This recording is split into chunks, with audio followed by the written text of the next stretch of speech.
અગ્નિએ કુબેરને જન્મ આપ્યો અને એક પત્નીના ગર્ભસ્થાનમાંથી બે સંતાનોનો જન્મ થયો. એમાંનો એક રાવણ અને બીજો કુંભકર્ણ.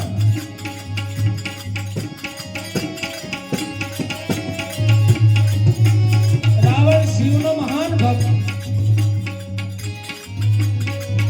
શિવજીને પ્રસન્ન કરવા માટે રાવણે પોતાના 10 મસ્તકનું છેદન કરી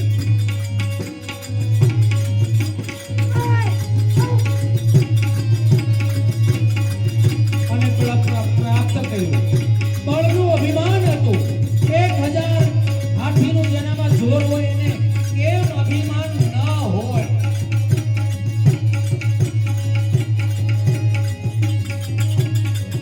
જેણે કૈલાસ ઉપાડીને શિવજીને પણ હાહાકાર કરાવ્યો એ રાવણ.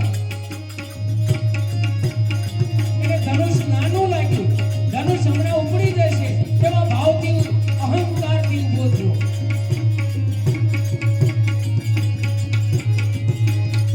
ખૂબ તાકાત લગાવી પણ એક કસુવાર આ શિવનું ધનુષ હલતું પણ નથી.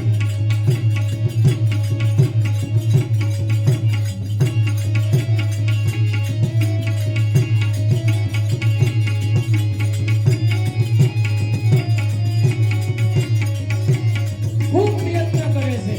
આમથી તેમ દોડે પોતાના તાકાત એટલી તાકાત લગાડી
આ ધનુષને એક એક પાટું કે પાતાળમાં નાખી દો.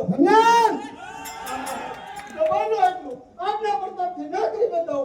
વાસ્તી સુમિત્રા પુત્ર પ્રતિજ્ઞા કરે છે ક્ષત્રિય વાસના ધનુષ પણ ધારણ નહીં કરું.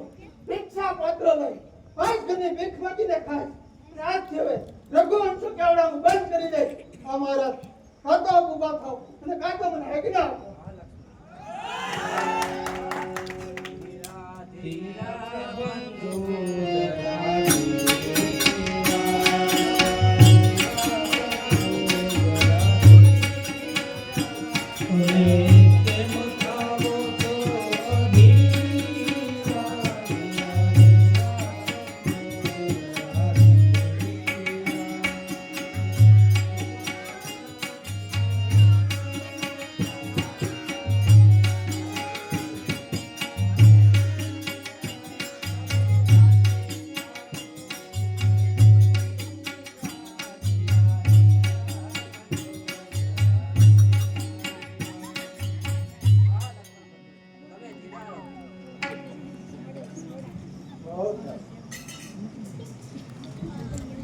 જ્યાં સુધી ગુરુજીની આજ્ઞા ન હોય ત્યાં સુધી આપણાથી ક્ષત્રિય હોવા નાતે પણ આપણે ઊભા ન થઈ શકીએ. કારણ કે આપણે ગુરુજી સાથે આવ્યા છીએ અને ગુરુજી જ્યાં સુધી આપણને આજ્ઞા ન આપે ત્યાં સુધી આપણાથી કાંઈ ન થઈ શકે.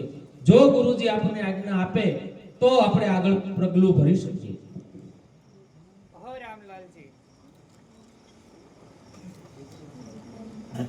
ધનુષ્ય પરથી 14 બ્રહ્માંડનું વજન પાછું ખેંચી લ્યો અને સુખેથી ધનુષ્યનો ટંકાર કરો.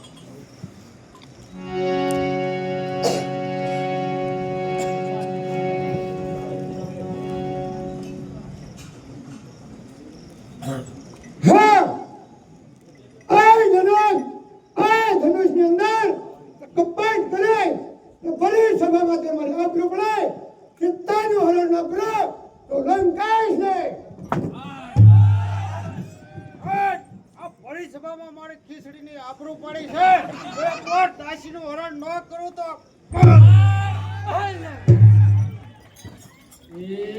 ભાગો.